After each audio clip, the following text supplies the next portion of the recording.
Hey everybody, it's Dr. Sasheen, and thank you for your patience. I'm a little late today, I will not lie, and part of that has to do with the fact that I'm in the closet. So, clothes, clothes, and there are clothes. It's not a big closet. Don't let the look fool you. I am cramped in here, but it actually leads into the number four and number three tips for top 10 tips for the dating divorcee. So, if you've been keeping track, number one, we've been through half so far, and it's been quite the ride. Thanks to everyone for their feedback. Please like and share and post the video other places so people get the value of what's happening here. Because honestly, life after divorce is hard enough. We should not be expected to sit in the house and not date because dating's kind of fun. Brings me to number 4 and 3. So you might ask yourself, Dr. Sasheen, why are you in your closet? I'm hiding from my kid. Duh. If you have kids, then this is going to resonate with you. And if you have pets, it also might resonate with you. But if you don't have kids, you might go, well, that's why I don't have kids. And that might be why you don't have kids. But the reality is, in order to get here, this morning I had to do a lot of moving and shaking, and and I couldn't actually get myself to the place where I wanted to be, which was down by the water recording again, because I needed to be at home, and then I couldn't get online.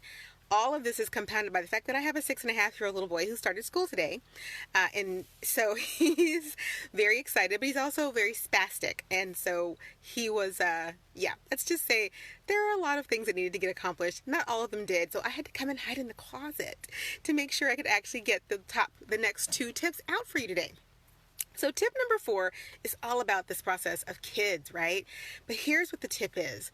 Don't bring the kids into it until you know for sure what's up. There are so many times I see women who are like talking to me and they're like, well, I don't know if he's going to like the kids. And I say, like, why does he have to like the kids? You haven't even decided if you like him yet.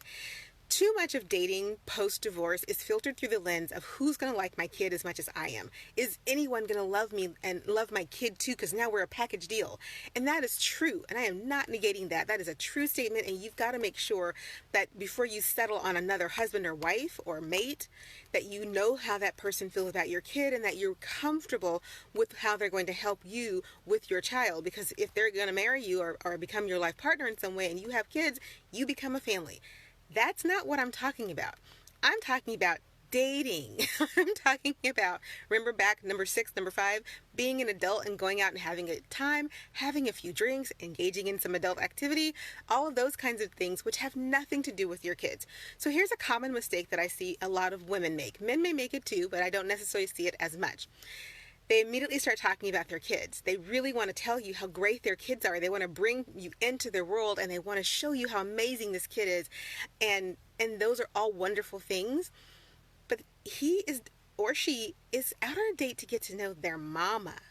And if all of mama's conversations have been about the kid and life with the kid and being a single mom, being a divorced mom and how rough it is and all of those things, there's really no space in there for anyone to get to know you. So you got to leave the kids at home. You got to not bring the kids out until you know what's on the up and up, until you know that this person's actually worth having a kid conversation about.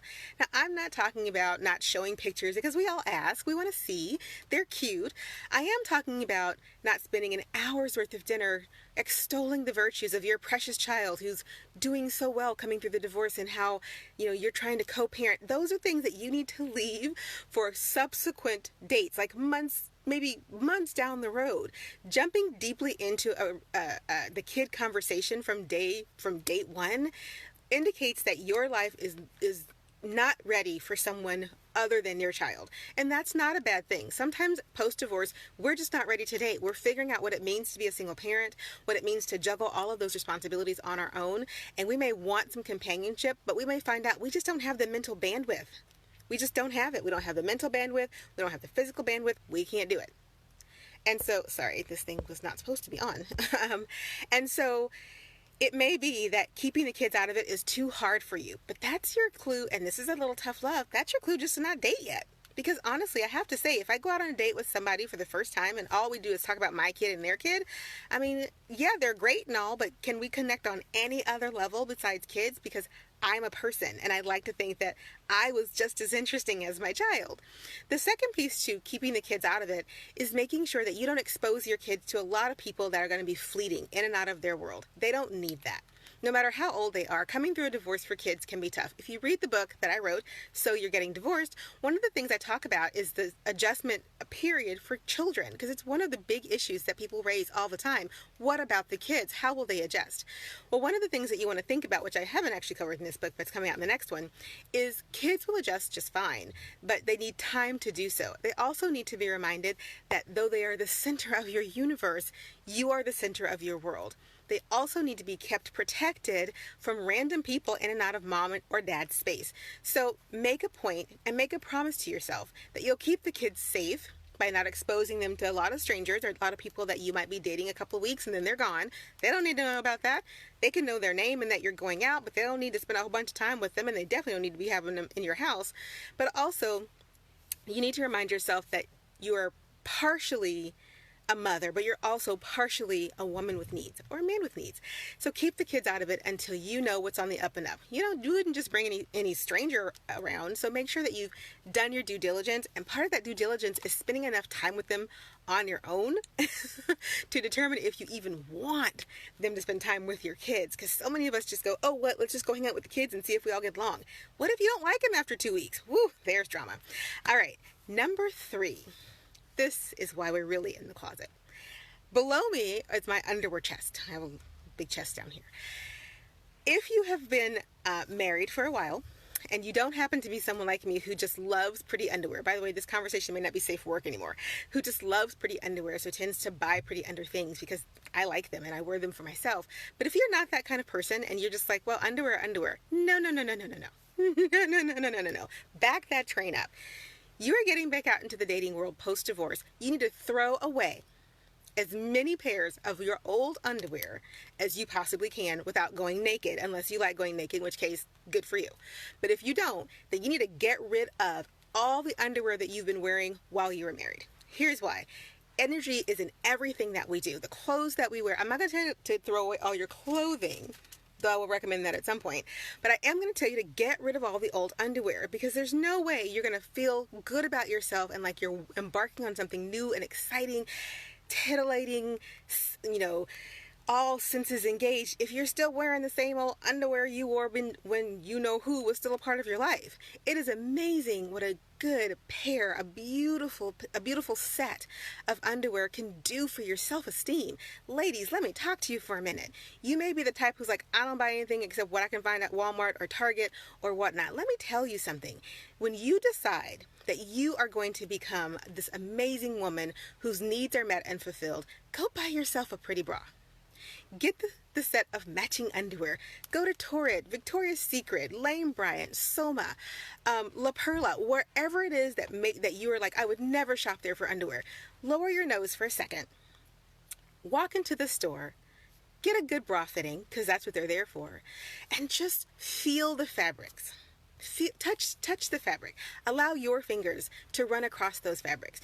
You know why? Because when you begin to realize that this could be against my skin, and heaven forbid I should want to get physical with someone, this is the first thing that they're going to also feel against my skin. That takes you to a whole different place. On your first date, before you walk out the door, put on the prettiest set of underwear that you have. You're not necessarily walking out that door to have sex. That is not what I'm saying. But what you are doing is giving your mind permission to think like a woman instead of like a mom, a business owner, an entrepreneur, going through a divorce, just come through a divorce, this, and this. You're giving your body permission. You're talking to your body non-verbally and giving it permission to feel, to revel in, to enjoy. So put on a clean, new pair of underwear. And in fact, like I was saying earlier, if you still have a drawer full of underwear because he or she moved out and you kept the house and you are still cycling through that underwear every day like you're still married or still going through that same relationship, take the entire drawer, take it to the garbage, and dump it inside. And then give yourself permission to go spend $50 on a good stinking bra. one that feels good and makes you look good. And give yourself an extra little bit of permission to spend $13 for the matching set of underwear. And watch how your self-confidence rises. Watch how you begin to approach dating as something that's more of a fun thing to do because you feel good and you want to be with people who also think that you look good, and you'll spend more time and take care of yourself. You're more inclined to do your hair. You'd be amazed at how that one thing, tip number 3, will make all of the difference in how you approach dating as a divorcee. All right, everybody, that's it for today. Those are our 2 tips on the top 10 tips for the dating divorcee. Please like and share the video. Leave comments below. And if you haven't seen it yet, the book is live on Amazon. So You're Getting Divorced, Notes for the Journey, in paperback and an ebook on Kindle and Kindle Unlimited. This has been Dr. Sasheen coming to you live from her closet, and I will see you tomorrow for our final 2 tips on how to navigate life after divorce and hit one out of the park. Take care. Bye.